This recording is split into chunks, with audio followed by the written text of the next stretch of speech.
j'aimerais commencer la réflexion sur le logement par la question du besoin. Vous avez réaffirmé dans l'Osdrifeu qu'il faut un objectif de 70 000 logements par an en Île-de-France. Or, depuis les années 80, le parc augmente régulièrement. On est augmenté de 13 millions de logements pour atteindre aujourd'hui 37,8 millions de logements. On est toujours en crise du logement.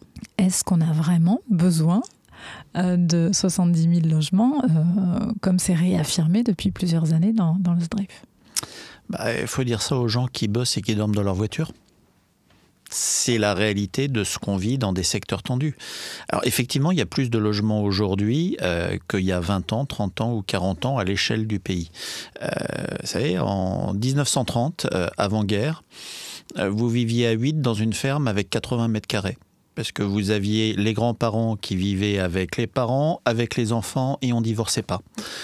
Aujourd'hui, en Île-de-France, on est un petit peu au-dessus des moyennes nationales, mais c'est un couple sur 2 qui divorce.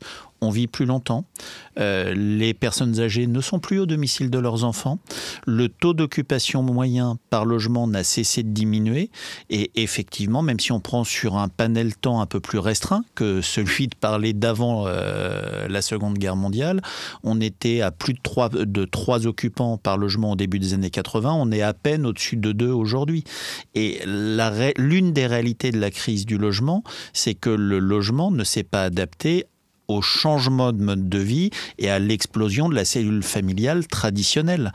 Un couple sur 2 qui divorce, ça veut dire que pour la famille moyenne avec 2 enfants, si vous n'avez plus un logement, vous en avez 2.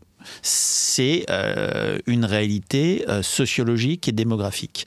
Quand on rajoute à ça le phénomène qui là est une question d'aménagement national, de perte de vie, de régions qui se vident. Quand on est dans des départements de l'Est, du centre de la France, la paupérisation, les gens qui partent, on le sent.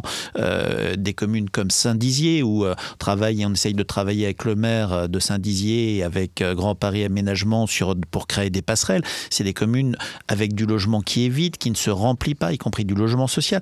Et en sens inverse, des migrations internes qui font que cette métropolisation qu'on vit en France, mais qu'on vit dans le monde entier, fait qu'on a une augmentation de population extrêmement forte dans certains territoires. L'Île-de-France, pour parler là encore une fois de cette région que je connais particulièrement bien, c'était 6 700 000 habitants après-guerre, 12 millions 3 aujourd'hui. C'est-à-dire qu'en l'espace d'un peu plus de 80 ans, on a presque doublé la population, avec un taux d'occupation par logement beaucoup plus faible.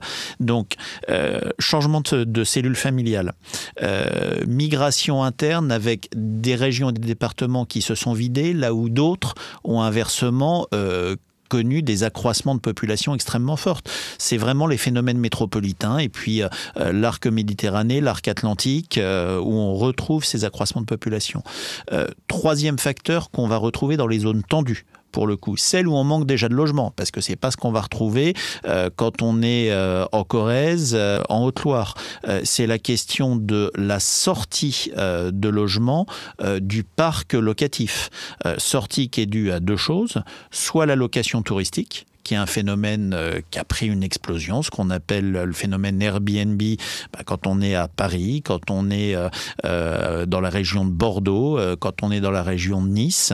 La sortie d'une quantité importante de logements est absolument catastrophique pour les personnes qui résident sur place, a contribué aussi à créer cette tension sur le logement. Et puis on a aussi une quote-part de logement qui est achetée uniquement par de l'investisseur qui ne loue plus, parce que les conditions de location, à la limite, peuvent être tellement insécures aujourd'hui que dans prenez certains arrondissements, certains quartiers de Paris, avec des logements qui sont achetés uniquement pour être conservés quelques années et revendus avec une éventuelle plus-value.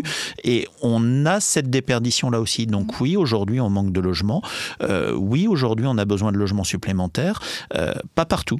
Là encore, l'aménagement, c'est de dire ce logement supplémentaire, il y a des régions qui ont quasiment un besoin négatif, qui devraient pouvoir en déconstruire ou en supprimer. Mais on a des régions aujourd'hui où on est en crise du logement extrêmement forte.